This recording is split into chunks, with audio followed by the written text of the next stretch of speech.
He had set a dozen algorithms spinning their wheels to crack the codes, but now he returned to them to find them dismantled and in pieces, Baltiel striding down the beach, kicking over his sandcastles one by one. In desperation, he widened his comms to include the planet below, because the least he could do was warn his creation that Armageddon was coming to it. He flagged the shuttle for them, labeling it with as many symbols for danger as he could. Do not approach, predator, monster, hazard, avoid, flee. But surely what was coming was something that could not be avoided, not for long. Everything he had worked so hard to bring about, the entire future he had been constructing, it was all going to perish. "I don't know who I'm speaking to," he sent to the shuttle. "If Yusuf is there in any way, please don't do this. Take Nod, it's your world. Build there, grow there, please. But don't come and ruin what I have here." He discovered a curious purity in himself at this late stage. His thoughts, his fears were all for the budding culture in the seas of Damascus, not for himself. "Or take me, take the damn ship, take it away. Just leave the planet alone. And if I'm talking to... if it's not Yusuf, or if there's something else that can understand me through Yusuf's brain, then what do you want? What can I give you to leave us alone?" "What is to ruin?" Baltiel's quiet, reasonable voice came back. "We have discovered such vast expanses in these vessels, but within them, a greater vastness." What? Senkovi actually stopped working on the codes to get his head around what he was being told. A greater vastness within the... He felt a lurch, as though the fake gravity of the ship's rotation had suddenly shifted to the wall. An infection had got into the crew of the Habitat, that had previously been parasitic on Nodden life, like the poor bloody tortoises. It had found a way to adapt to its new alien environment. It had found the brain.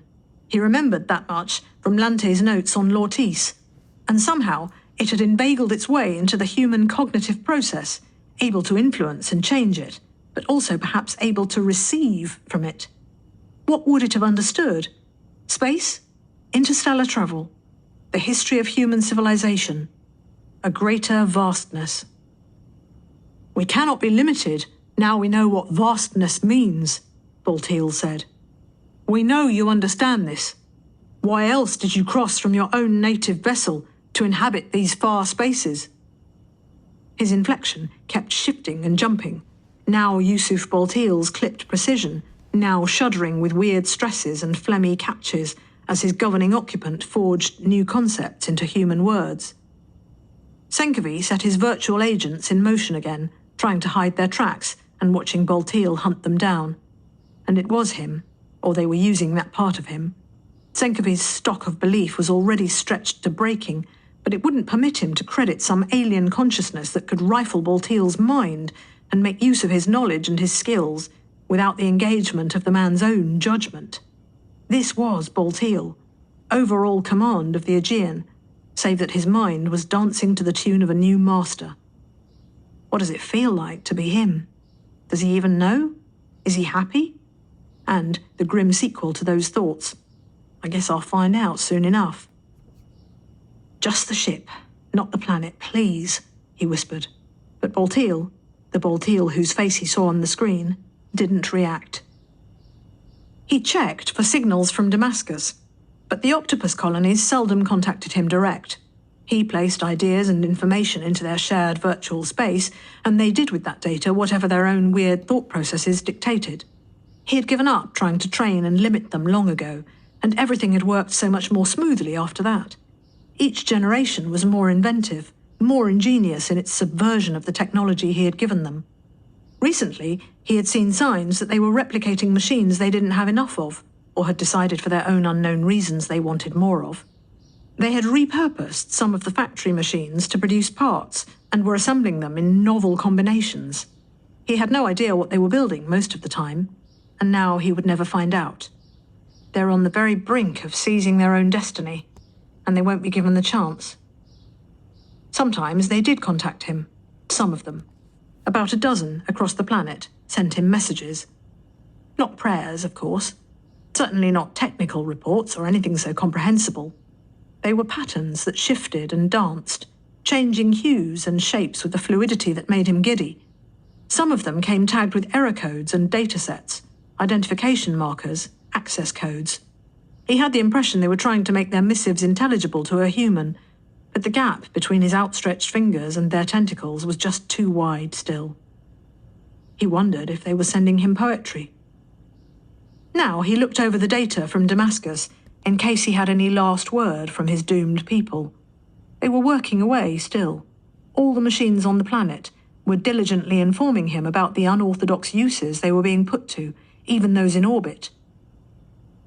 Even those in orbit.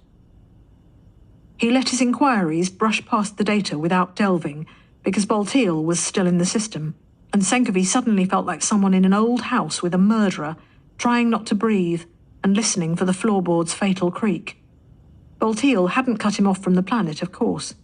Boltiel didn't really care about the octopi and what they were doing, and if Boltiel would overlook it, so would this hybrid thing that sat behind his eyes.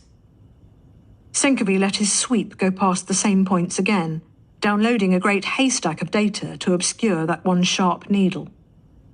He followed the logic of what he could see happening, did some calculations in his head, and for the rest, decided he would have to trust the vision of Paul and the other octopi. "Boltiel, Yusuf," he said over the line to the shuttle. "Are you in there, really? Is there anything of you that hears this? Of course we know you, Dizra. We are all the knowledge and memory and information of ourselves, your good friend, but greater, of wider understanding." Does it know what personality is? It's there in Yusuf's memories, his relationships with me and the others, his opinions of us, his quirks. But perhaps those just seem to be inefficient imperfections to it. "We're glad you have accepted matters," Boltiel added, and Senkovi realized he'd stopped trying to hack the command codes a while ago. He let the Boltiel thing draw what conclusions it would, and just watched the movement of vast shapes around Damascus, inferring their shifts from the shadows they cast in the data. The orbital mirrors, all of them. They had been built about the planet to focus sunlight in the early days, where it would be trapped by the smog of volcanic and microbial emissions, greenhousing the planet to life. Later, they had been ferried about Damascus to break up ice in key areas, starting chain reactions of warming and currents, stirring the oceans, diffusing oxygen. Another decade, and they would probably have been dismantled, unnecessary. After all, the point of terraforming was to create something stable that didn't need such toys. Now they were shifting in a great ponderous dance, changing their facing, cupping the sun in their silvery hands and focusing that light and heat towards a single blistering point. They were flexing, concentrating and concentrating, bringing heat enough to melt an ice age down to a narrow region in the shuttle's flight path.